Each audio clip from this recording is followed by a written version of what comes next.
The Whitehouse is in the house.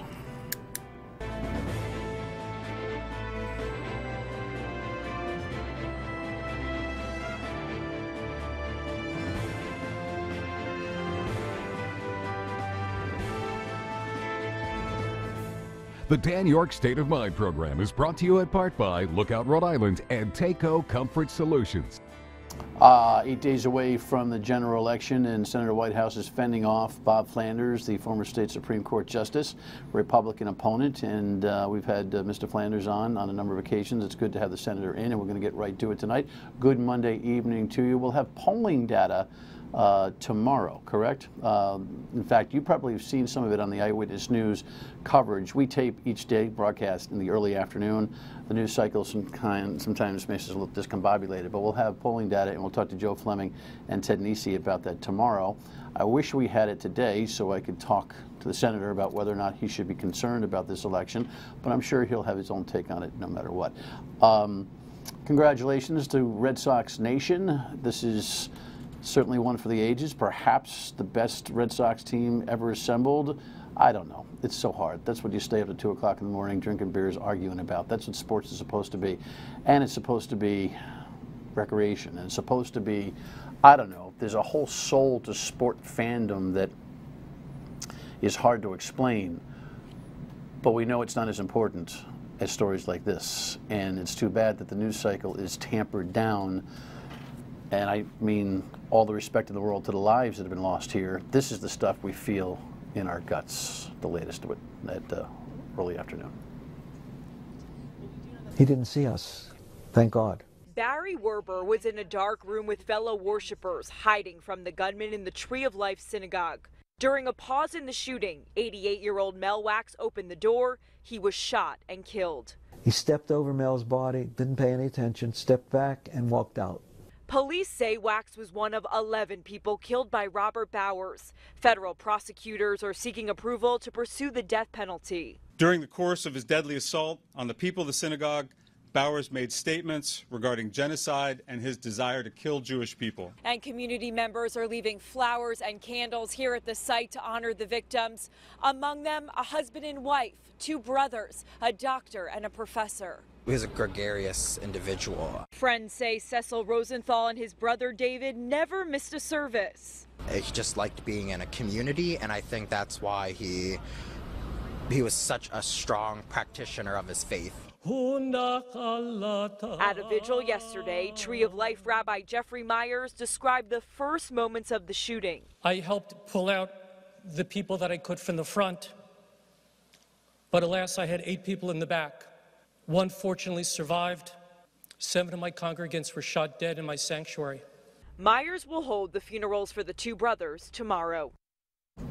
And by the way, the Red Sox won the World Series. Yeah. You'd like to be happier about that after this, wouldn't you? What do you think? Well, good for the Red Sox, but this kind of stuff is really, really poisonous. And it's particularly hard on the Jewish community, because the Jewish community has a long history been on the receiving end of violence. So not only is there the horror of an event like this happening in your community, but it also touches that chord of history in a way that is very unpleasant. Thanks for coming in. Glad to be with you, Dan. Do you look at this from your old prosecutorial instinct first, as a citizen first, as a senator, and the politics and the partisanship that you participate in first? No, my first reaction was, empathy for people in our Jewish community, people I know, people who, for whom this will have a lot of resonance in a bad way. From a prosecutor point of view, this guy's toast. Yeah. What about the big picture, the national conversation? It's not in a great place right now. I hope that if the House goes Democrat, which is, I think, the likeliest change, that the now opposing forces, so that it's not a monopoly on power in Washington, will create a new line of conversation and compromise, and it will be less rewarding to talk so much from the extremes, because there actually is some bipartisan work being done in the most sincere way it can be done, which is with parties who actually have power trying to negotiate with one another. It's an interesting take that the conflict that we might expect to occur between a Democratic House and a Republican Senate, you think would lend toward more compromise. I think the first reaction most people who pay attention to civics, the world, and the politics of today would be that it would heighten the conflict. The Democrats have kind of, always had this impeachment idea in the back pocket.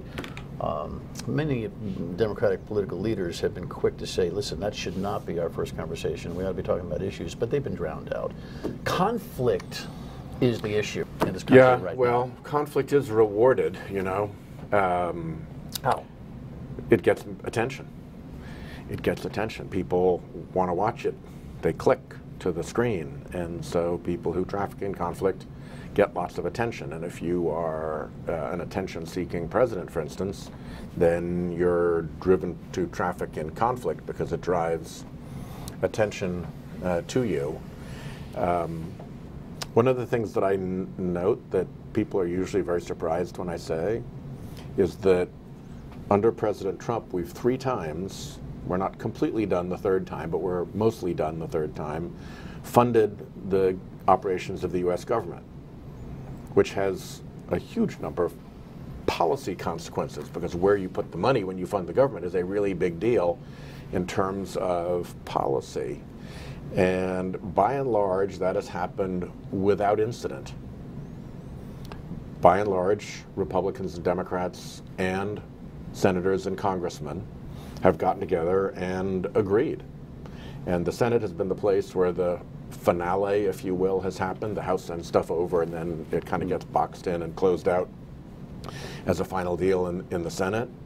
But to have gone through 3 of these, what might be epic political fights, where there are huge substantive policy stakes involved, and have there be virtually no news about it because it has not created conflict. We just passed them. Interesting. But it's a big deal. I mean, it's one of the biggest things Congress does every year, is to figure out how you fund the United States government. So forgive me for feeding the beast. You've answered this in debates, but it's the first time we've had a chance since the Kavanaugh hearing, so here you were.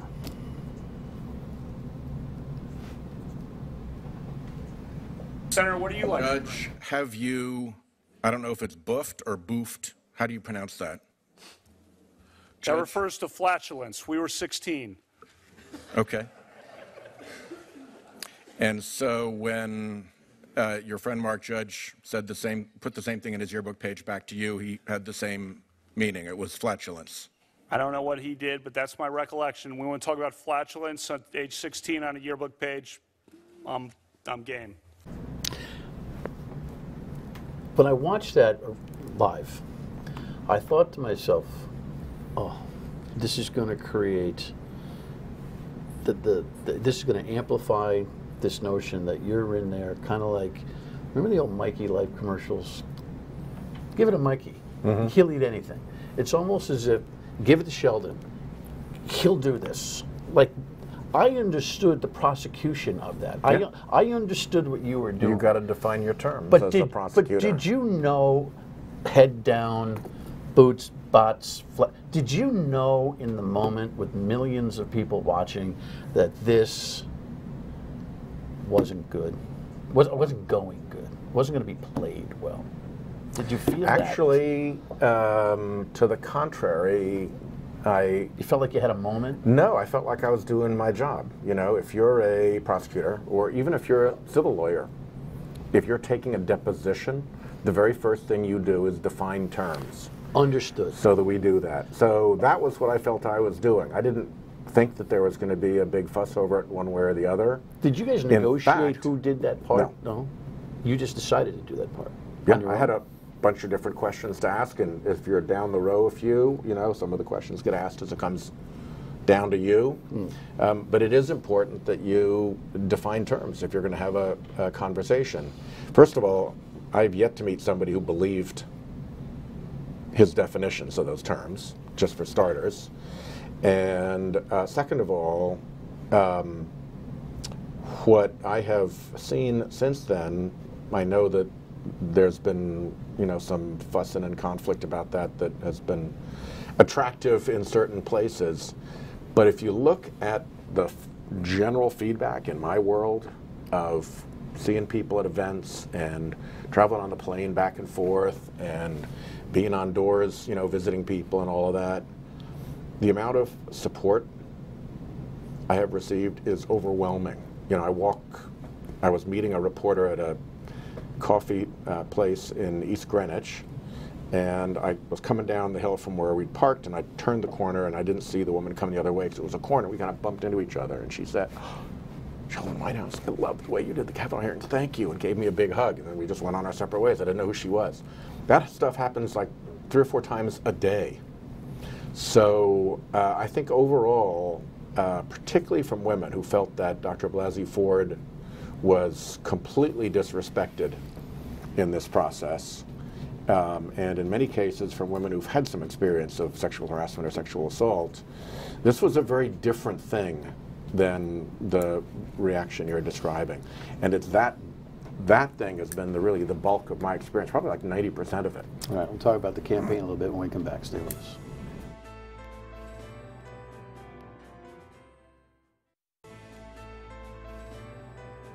These 2 ratings of being in the top 10 most effective senators. I have laws like the CARA bill that have changed the way we do opioids. I'll tell you what, so he's I in think the top I've got 10 a credible... He's in the top 10 for being the most partisan senator. He's ranked 9th on the Lugar Index for being the 9th most partisan senator down there.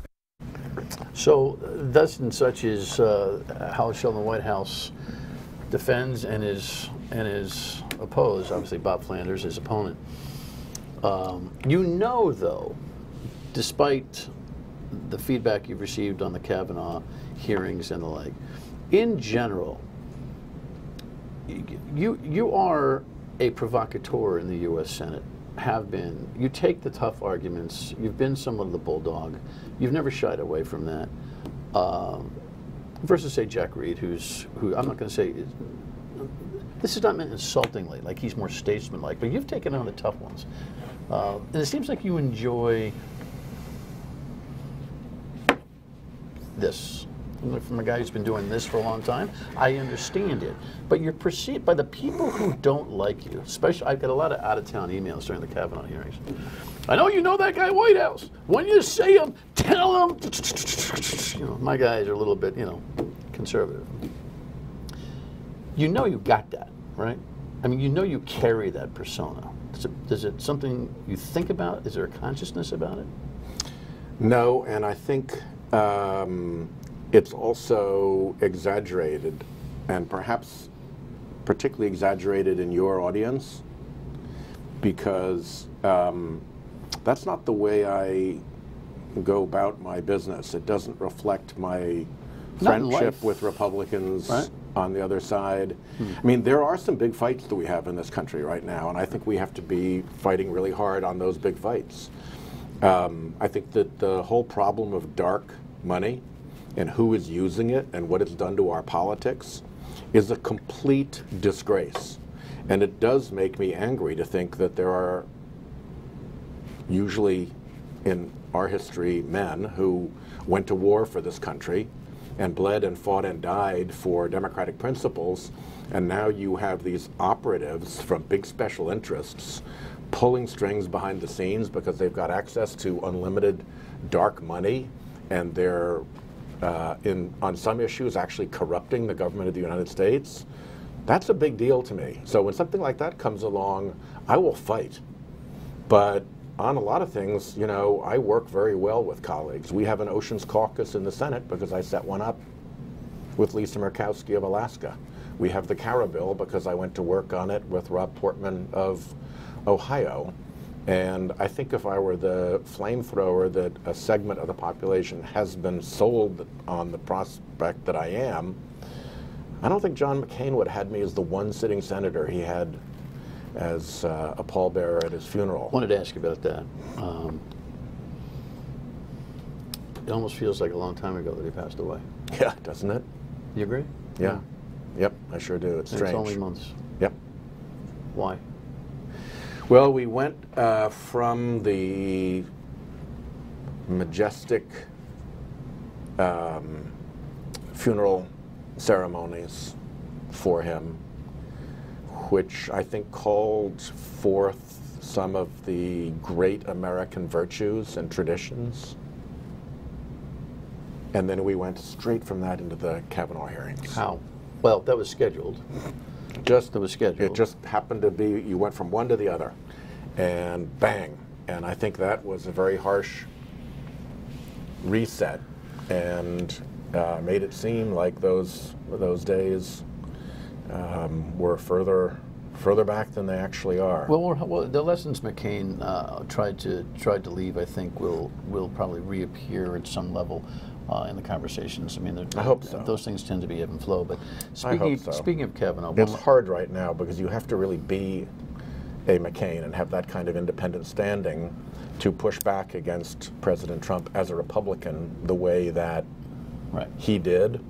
And I think we've seen from a lot of other Republicans, even when they disagree with the president very, very strongly, and even when they say very strong things about him privately, nobody's willing to stand up and face the Twitter attacks. And so it may take a while until that abates, because there has to be some room for conflict within a party as well as conflict between the parties. Well, the one thing that's missing out there is trust. Nobody understands what the truth is anymore. The president has done a good job completely morphing any kind of a semblance of casual assessment of truth. It's been hard by charging fake news and creating it at the same time. He's done an incredible job. I think that's perhaps the worst disservice he's done to the country, is to take legitimate news and describe it and try to convince people that it's fake news, while at the same time trafficking in actual fake news. In a democracy, trying to destroy the factual predicate on which we need to build our decisions is a very dangerous thing. So answer this question once and for all for your constituents here. On the Kavanaugh thing and on the letter to Feinstein and Blasey Ford's communication and the like, as God is your witness, what is the truth about whatever strategy you guys had with that thing? Why was that not handled in a much more, in a quicker fashion? I believe because Senator Feinstein, who has a long tradition of being a voice for women for decades, was very, very attuned to Dr. Blasey Ford's desire that she not be outed. And so she kept the information she had from Dr. Blasey Ford to herself instead of passing it on to the FBI. I think she might have been better served to have passed it on to the FBI, putting them under a stricture of confidentiality and getting some assurances from them that this would not be leaked and they would take it seriously. So that might be the mistake right there. Well, at least that's the fair's assessment. All right, when we come back, we'll talk about Tuesday. There's a vote. There is a vote.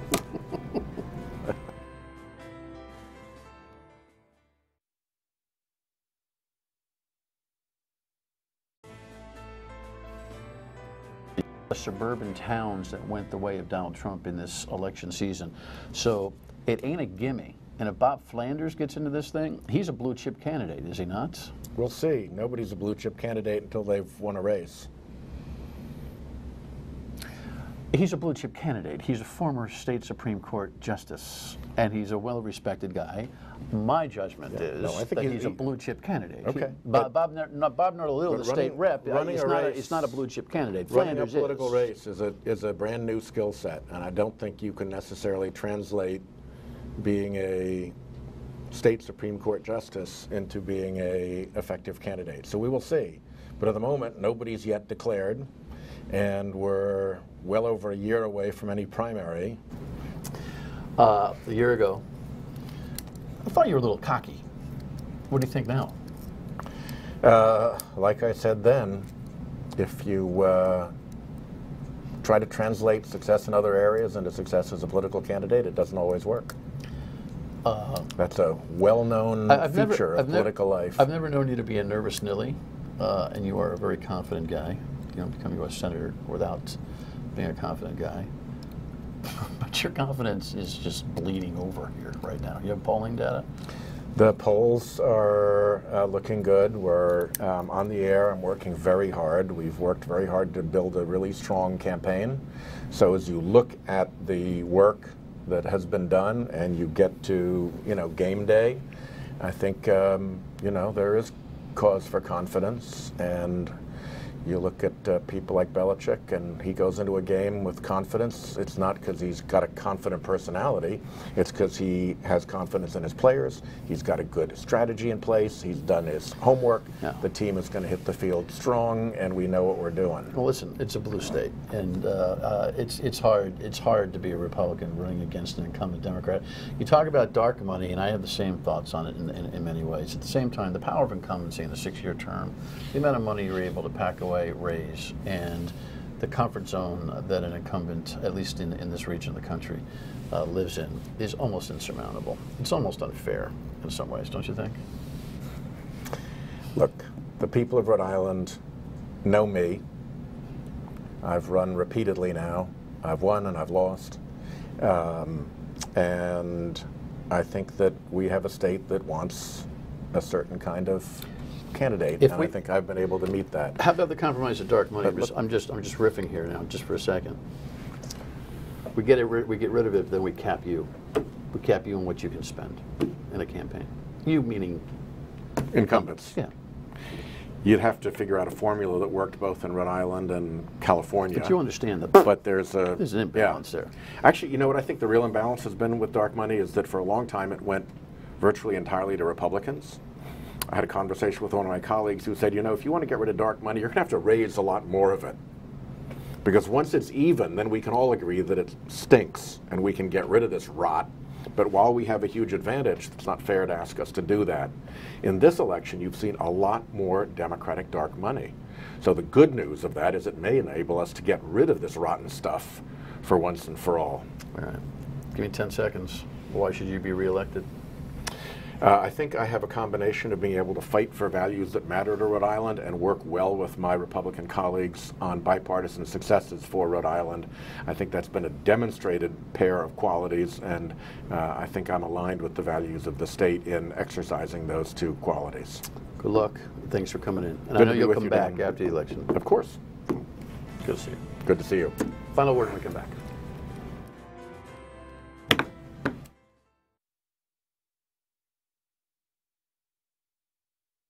So we'll see what the polling data shows, and we have to remind ourselves that the polling data is not the election.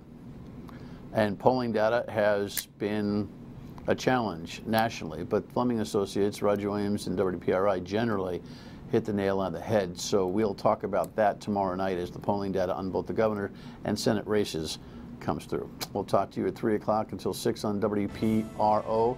Continued prayers for the people in Pittsburgh and for our Jewish community. We'll tackle that later in the week. Good night.